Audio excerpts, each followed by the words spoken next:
Shalom Bapak Ibu Saudara yang dikasihi Tuhan. Jumpa kembali di podcast Renungan Pagi Mutiara hari ini yang setia menyapa dan menemani saudara melalui kebenaran firman Tuhan dan doa. Di kesempatan pagi hari ini renungan firman Tuhan akan mengangkat judul Iman atau Perbuatan yang Menyelamatkan. Dan nas firman Tuhan terambil dari Yakobus pasal yang kedua ayat 14 sampai dengan ayat yang ke-18. Demikian firman Tuhan. Apakah gunanya saudara-saudaraku jika seorang mengatakan bahwa ia mempunyai iman, padahal ia tidak mempunyai perbuatan? Dapatkah iman itu menyelamatkan dia? Jika seorang saudara atau saudari tidak mempunyai pakaian dan kekurangan makanan sehari-hari, dan seorang dari antara kamu berkata, "Selamat jalan, kenakanlah kain panas dan makanlah sampai kenyang," tetapi ia tidak memberikan kepadanya apa yang perlu bagi tubuhnya, apakah gunanya itu? Demikian juga halnya dengan iman. Jika iman itu tidak disertai perbuatan, maka iman itu pada hakikatnya adalah mati. Tetapi mungkin ada orang berkata, "Padamu ada iman dan padaku ada perbuatan." Aku akan menjawab dia, "Tunjukkanlah padaku imanmu itu tanpa perbuatan, dan aku akan menunjukkan kepadamu imanku dari perbuatan-perbuatanku." Amin. Di dalam kekristenan ada sebuah pertanyaan yang sering muncul ke permukaan. Kita diselamatkan oleh karena iman atau oleh karena perbuatan? Ada orang yang berkata iman yang paling penting. Ada juga yang berkata kalau tanpa perbuatan, iman itu tidak akan menyelamatkan. Dan ini menjadi perdebatan panjang di beberapa grup-grup Facebook, baik grup renungan harian maupun grup rohani Kristen lainnya. Sering saya melihat terjadi perdebatan mengenai iman versus perbuatan.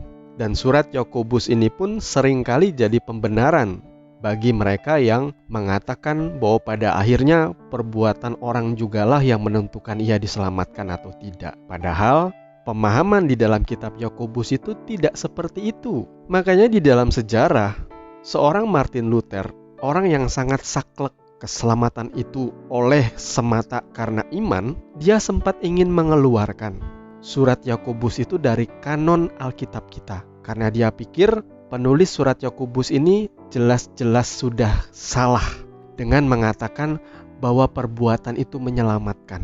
Tetapi ketika kemudian Martin Luther mempelajari lebih dalam lagi, ia akhirnya paham bahwa yang dimaksud oleh Yakobus di dalam tulisannya ini ialah untuk menegur orang-orang yang di luar sana yang mengaku orang Kristen, orang yang percaya Yesus, tetapi perbuatan mereka tidak mencerminkan buah-buah kekristenan. Mereka tidak memancarkan terang Kristus dalam hidupnya. Mereka tidak berbuah di dalam kasih, di dalam kebenaran. Sehingga Yakobus mempertanyakan, "Kalian berkata, kami percaya Yesus, tetapi hidup kalian tidak serupa seperti Kristus. Kalau kalian orang percaya, tunjukkanlah buah-buah dari iman kekristenan kalian.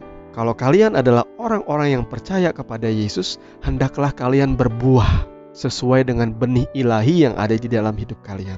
Karena buah-buah itu yang nantinya akan membuktikan kesejatian kekristenanmu." Jadi surat Yakobus ini tidak pernah mengatakan bahwa iman itu tidak menyelamatkan. Karena sekali lagi ketika kita belajar konsep iman, maka kita harus melihat juga bagaimana Alkitab menjawab pertanyaan mengenai iman. Apakah iman atau percaya itu menyelamatkan? Yohanes 3 ayat 14-16 berkata demikian, "Dan sama seperti Musa meninggikan ular di padang gurun, demikian juga Anak Manusia harus ditinggikan, supaya setiap orang yang percaya kepadanya beroleh hidup yang kekal. Karena begitu besar kasih Allah akan dunia ini, sehingga ia telah mengaruniakan anaknya yang tunggal, supaya setiap orang yang percaya kepadanya tidak binasa, melainkan beroleh hidup yang kekal." Dari 3 ayat ini kita menemukan 2 kata, percaya kepada Yesus, percaya kepada anak. Maka kamu diselamatkan, maka kamu terluput dari kebinasaan. Kemudian surat Efesus 2 ayat 8 dan 9 kembali mengkonfirmasi bahwa keselamatan itu adalah semata oleh karena iman. Sebab karena kasih karunia kamu diselamatkan oleh iman. Itu bukan hasil usahamu, tetapi pemberian Allah. Itu bukan hasil pekerjaanmu. Jangan ada orang yang memegahkan diri. Di sini kita bisa melihat bahwa Memang iman itulah yang menyelamatkan kita.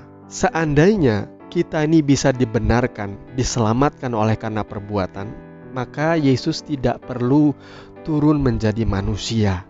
Yesus tidak perlu mati di atas kayu salib menggantikan dosa saya dan saudara. Kita cukup berbuat baik, beramal ibadah, kita selamat. Ngapain Yesus capek-capek menderita sampai mati di atas kayu salib? Inilah yang namanya keutamaan iman di dalam kekristenan. Keselamatan itu memang semata karena iman. Pemberian Tuhan, anugerah dari Tuhan, kasih karunia, tidak bisa digantikan perbuatan. Karena perbuatan itu sama seperti kain kotor di mata Tuhan.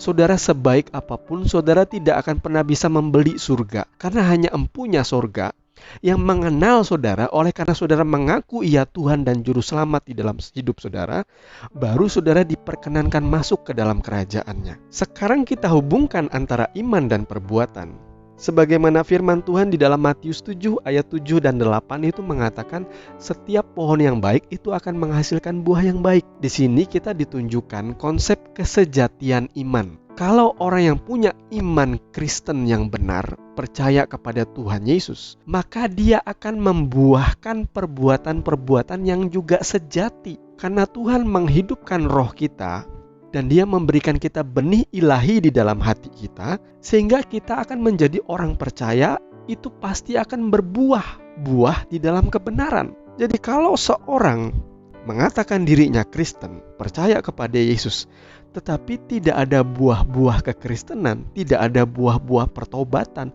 tidak ada buah roh, kita akan mempertanyakan, kamu memang betul-betul sudah terima Yesus dengan benar atau tidak? Atau jangan-jangan kamu masih belum menerima Yesus dengan sungguh-sungguh dalam hidupmu? Keselamatan itu semata oleh karena iman, tetapi iman yang sejati, ia akan berbuah kebaikan-kebaikan dan perbuatan-perbuatan yang benar.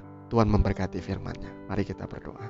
Bapa, di dalam nama Tuhan Yesus, terima kasih karena Engkau sudah mengajarkan kami di pagi hari ini konsep kebenaran firman yang paling mendasar, yakni tentang iman dan perbuatan. Kami menyadari kami diselamatkan semata oleh karena kami percaya pada karya penebusan-Mu Tuhan. Kau rela mati bagi kami, menebus segala dosa dan pelanggaran kami. Terima kasih Bapa, kuatkan pemahaman dan pengertian kami, karena kami ingin bertumbuh di dalam kebenaran firman, sehingga kami menjadi orang-orang yang dewasa, yang berbuah di dalam kebenaran, di dalam kasih, di dalam perbuatan-perbuatan yang memuliakan Bapa. Terpujilah nama-Mu, di dalam nama Tuhan Yesus kami berdoa. Haleluya. Amin. Bapak Ibu Saudara yang dikasihi Tuhan, saya percaya kebenaran firman yang sudah kita dengarkan melalui podcast Renungan Pagi Mutiara hari ini boleh memberkati dan menguatkan kehidupan kita. Sampai bertemu lagi di podcast Renungan Pagi yang berikutnya. Kasih karunia menyertai saudara sekalian. Shalom.